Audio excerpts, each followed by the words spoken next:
I joined NASA Astronaut Corps in 1998. I flew 3 times in 2006, 2008, and then the last flight in 2011, last shuttle flight. You know, there are a few what I call gee whiz moments in space. One of them, of course, is the launch.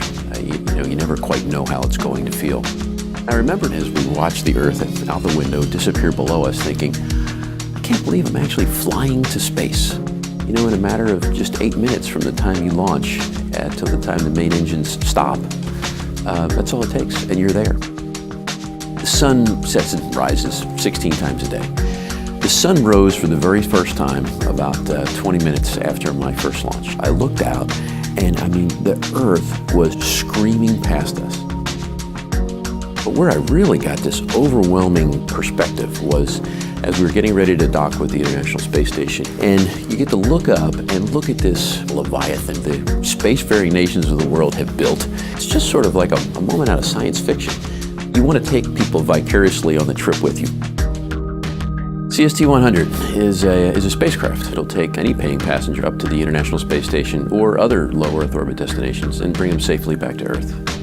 Everybody looks at the shuttle as it's a magnificent vehicle. Most people are impressed with just the size of it. You know, we thought, is this the best way to do it? Is the best way to combine the payload with the people? Because that's really what the shuttle was. We took 7 people and up to 50,000 pounds of payload and thought maybe it's better, safer, more reliable if you separate the payload from the people and take the payload up and then take the people up in a smaller, simpler vehicle. And when you condense everything scale-wise, you condense it in simplicity as well. If you look at what we have right now, we have one heat shield underneath the base of the spacecraft. It's a lightweight, ablator heat shield that sheds heat, okay, so it carries heat away with it. The nice thing about it is to reuse the spacecraft, all we do is we put a new heat shield on. So, you know, when you look at simplicity, just in the case of the thermal protection system, we have a replaceable heat shield. We don't have to worry about individual tiles, and it enables us to quickly turn around the spacecraft and reuse it again. You look in our spacecraft, you see a much cleaner environment, which is populated only by the very small instrument console.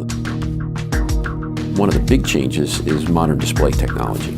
We're able to interface where previously we had to use switches or dials. Now we can call up any one of a multiple of displays. We have about 30 of them, and you can interact with the vehicle through all those displays. So you can really limit the real estate. And when we limit the real estate, we limit the weight. We increase the passenger carrying capability.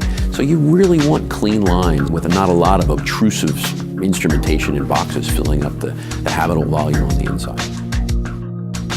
The new interior, inspired of course by Boeing commercial airplanes. The team that designed the interior lighting scheme for the 787 and some 37s, I think they've just done a wonderful job of creating this luxurious spaceflight.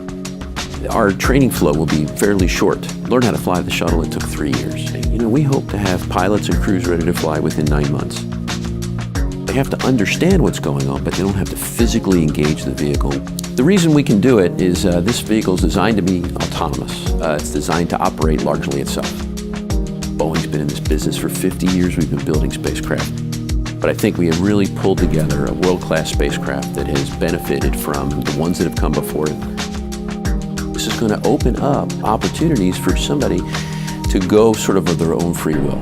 I can see in the next 20 years paying passenger to space could be on someone's bucket list.